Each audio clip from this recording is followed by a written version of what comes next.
goal utama dari ekonomi digital adalah terbentuknya produktivitas yang tinggi. Kedua adalah untuk memberikan inklusivitas. Inklusivitas adalah keterlibatan secara masif dan massal oleh seluruh rakyat Indonesia. Kemudian yang ketiga adalah bagaimana kita melaksanakan kegiatan ekonomi itu dengan efisien. Ya, baik dari sisi produksi, distribusi, konsumsi secara efisien. Tapi untuk ekonomi digital itu ditopang oleh 3 hal yang mesti kita siap-siap, yaitu tentang namanya digital ID, itu masuk kategori infrastruktur. Yang kedua adalah masalah digital payment, itu juga masalah infrastruktur.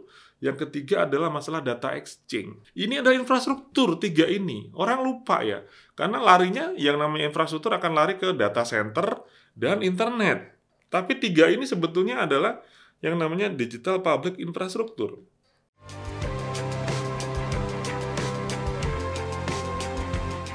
MIT Podcast menuju Indonesia Digital. Kita masih dalam termin ekosistem digital ya. Pertanyaan yang kali ini muncul adalah tentang ekonomi digital. Ya, ini perlu biar kita menyamakan persepsi hal yang sama. Sekali lagi bahwa ekonomi digital dalam terminologi yang ekosistem digital tadi dan transformasi digital Indonesia tentunya adalah dampak dari digitalisasi itu. Ya, artinya bisa mendongkrak ataupun maksudnya dampak dari pemerintah digital yang bisa mendongkrak ekonomi digital.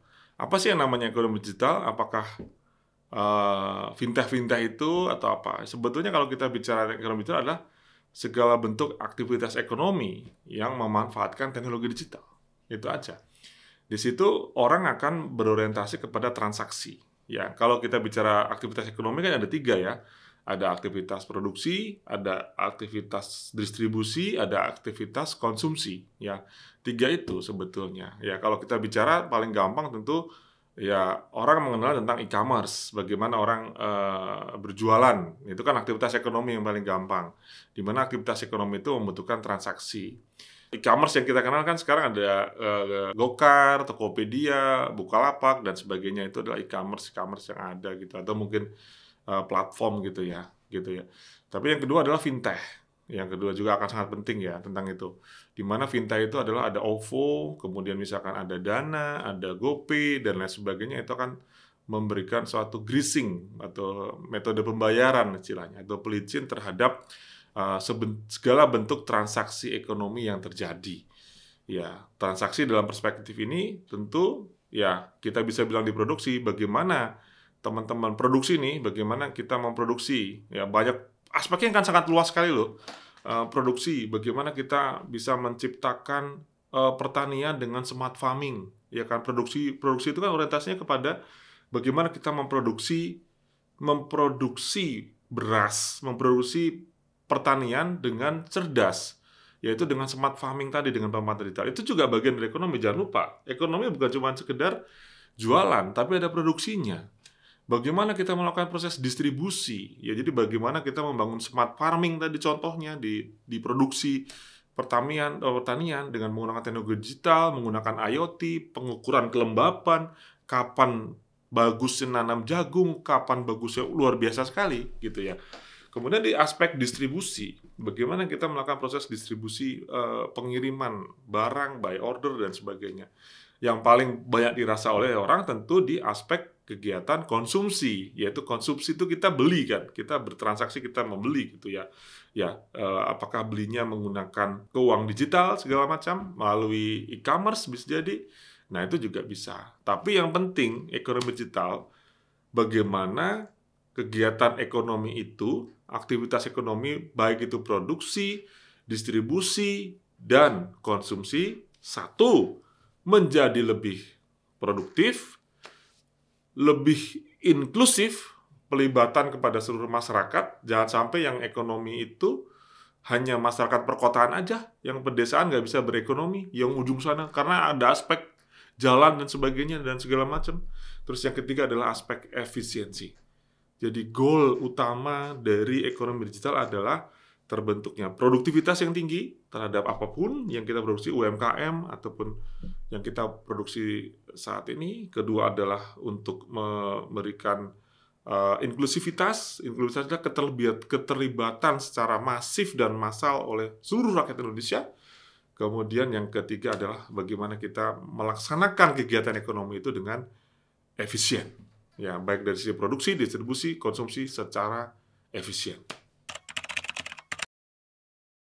Kalau kita bicara tentang peran teknologi ya, peran teknologi dalam ekonomi digital, itu tadi kita kembali ke goalnya dulu lah. Goalnya adalah produktivitas, kemudian kepada inklusivitas, kemudian yang ketiga adalah efisiensi. Maka kalau kita bicara masalah produktivitas adalah bagaimana teknologi bisa memberikan otomasi proses. Satu, teknologi yang berorientasi untuk menciptakan otomasi proses. Maka di situ akan ada bicara masalah IoT, akan bicara masalah artificial intelligence.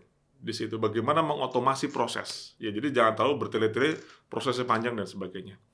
Yang kedua adalah peran teknologi adalah bagaimana memberikan analitik data. Ya, apa yang menjadi tren ke depan untuk saya produksi? Apa yang menjadi kebutuhan masyarakat saat ini? Maka kita akan bicara masalah yang namanya analitik data. Itu yang paling penting. Yang nomor 3 adalah bagaimana cara teknologi bisa membantu kita melakukan inovasi produk. Ya kan? Kan kita nggak mungkin ya berinovasi dalam orientasi yang kayak sekarang kita bisa punya semangka yang gede banget, warnanya merah, kuning, segala macam dengan segala teknologinya. Atau kita memiliki inovasi terhadap bagaimana mengubah cuaca supaya kita bisa panen setahun 4 kali. Itu kan bagi kita luar biasa sekali itu inovasi itu. Jadi bisa otomasi proses, kemudian yang kedua adalah untuk analitik data, kemudian yang ketiga adalah untuk inovasi produk. Tapi yang berikutnya juga nggak salah, yaitu kaitannya dengan keamanan data, keamanan informasi. Ya, pada saat transaksi tentu di situ kan akan melibatkan yang namanya uang ya melibatkan uang, melibatkan orang yang akan melakukan subjek transaksi. Bagaimana itu menjaga supaya tidak terjadi kebocoran, tidak terjadi fraud, pelanggaran, maka aspek keamanan informasi juga menjadi dukungan teknologi yang sangat baik. Kita mesti bicara dua hal, infrastruktur IT dan infrastruktur digital public infrastruktur. Ada dua pendekatan, Mas. Kalau kita bicara masalah infrastruktur IT, maka kita akan bicara masalah internet.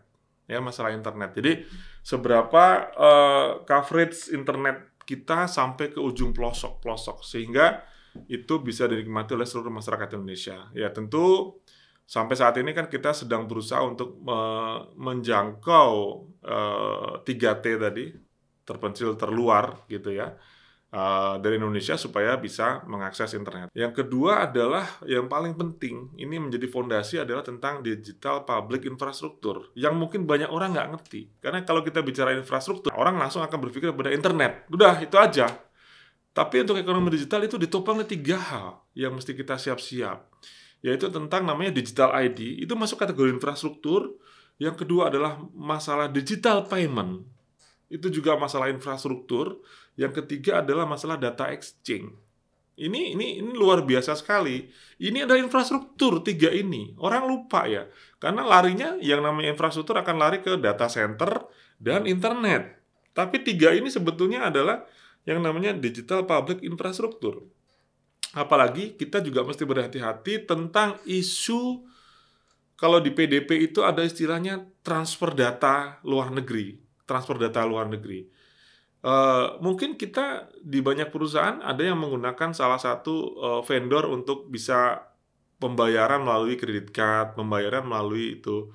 Bisa dicek loh bahwa kita memastikan bahwa data yang API bahasanya tadi, data exchange tadi tidak ada data yang keluar negeri. Ini perlu dicek ya bahwa transfer data itu bisa jadi masif di Indonesia. Sehingga jangan lupa terkait dengan perlindungan data pribadi dalam perspektif data exchange, karena most likely teknologi API di Indonesia ini belum mumpuni. Ya, masih banyak yang menggunakan dari asing. Sehingga kalau kita menggunakan fasilitas misalkan perbankan, fasilitas e-commerce yang ada API-nya, itu bisa jadi data kita ikut keluar. Nah, itulah yang orientasinya mesti kita bahas lebih lanjut terkait dengan transfer data dalam perspektif GDPR kalau di Eropa atau di PDP di versi bahasa Indonesia. Itu infrastruktur tolong dipahami, bukan cuman internet dan data center, tetapi ada yang namanya digital ID, data exchange, sama satu lagi digital payment. 3 itu juga disebut sebagai digital public infrastructure. Pemerintah kan tentu orientasinya adalah sebagai regulator. Ya, kalau kita bicara ekonomi kan pelaku ekonomi sendiri adalah masyarakat kita sendiri. Ada swasta yang mendrive itu, pemerintah tentu sebagai regulator. Maka peran pemerintah yang akan sangat baik adalah membangun kolaborasi antara pemerintah dan swasta. Itu menjadi kuncinya, karena pelaku ekonomi kan kebanyakan itu. Nah, pemerintah ngapain untuk pertama kalinya setelah membangun kolaborasi itu? Pertama, tentu adalah membuat kebijakan. Ya, kebijakan. Tentu kebijakan ini tentang yang relate sama dengan ekonomi digital. Bagaimana itu di-create, bagaimana pelindungan datanya itu diimplementasikan. Kan sampai hari ini Undang-Undang PDP belum ada turunannya nih. Meskipun tanggal 17 Oktober kemarin katanya sudah implementasi, tapi kan sampai hari ini kita belum punya lembaga PDP Indonesia itu yang mana, gitu kan. Ini kan melihat bagaimana Indonesia belum serius benar untuk menjalankan tentang pelindungan data pribadi, karena itu sangat kunci. Yang kedua adalah pemerintah menyediakan infrastruktur digital yang 3 tadi, yang saya sebut tadi. Itu pemerintah harus segera bangun tuh.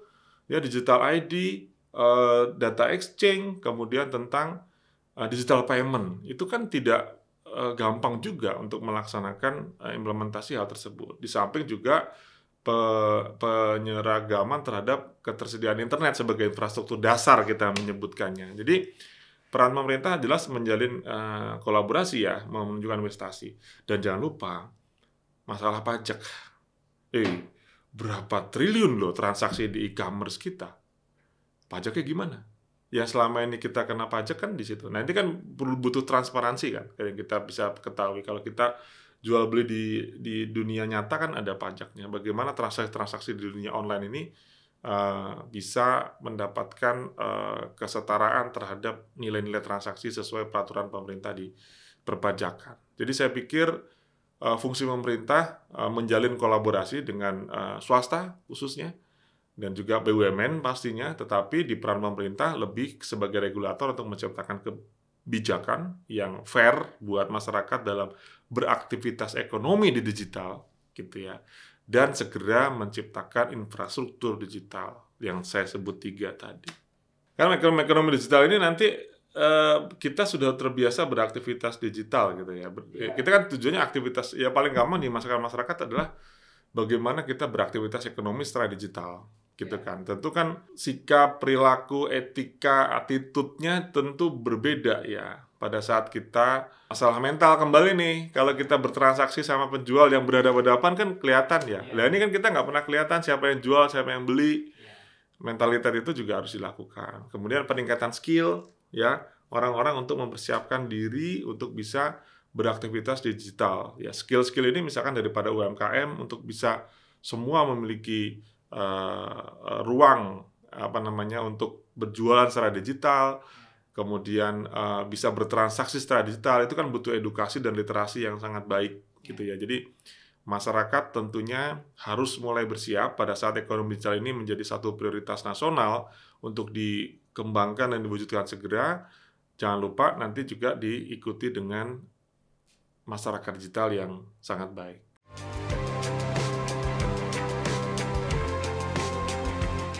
MIK Podcast menuju Indonesia Digital.